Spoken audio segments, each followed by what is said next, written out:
Íme a világ, ahol már jártam. Ahogy lehet látni, az európai térséget elég rendesen sikerült felfedezni.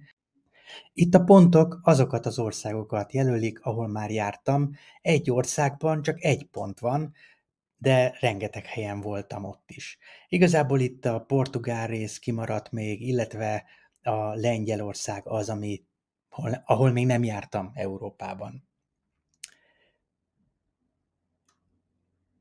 Az afrikai térségben is voltam egy-két helyen, ugye Tunézia, Madeira és Tenerife, de vannak itt lejjebb izgalmasabb részek is, mint például Kenya, gyönyörű szép tengerpartja van, és a szafari valami óriási volt, illetve Dél-Afrikának is egy elég komoly részét bejártam már.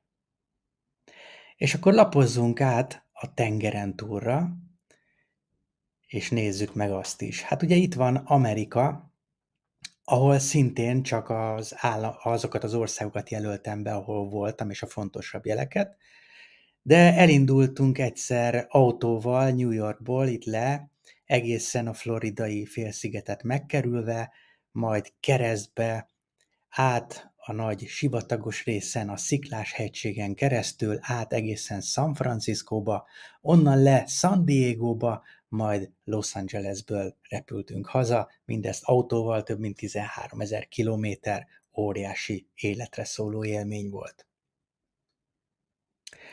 Itt a délebbi részeken is elég sűrűn megfordultam, ugye a Karib-tengeri rész, Mexikó, Cancún, illetve a Venezuela partjainál lévő szigetek, mint Barbados, Curaçao, illetve Bogotában is megfordultam egyszer.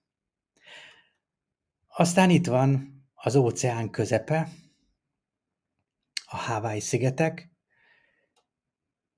ide is 3-szor sikerült már ellátogatni.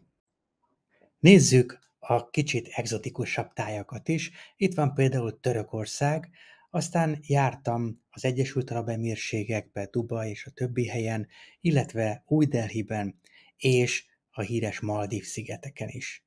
De ha egy picit odébb állunk, akkor itt találjuk Szingapurt, ahol szintén jártam, egy csodálatos ország, és ha már ott jártunk, akkor elugrottam Balira is.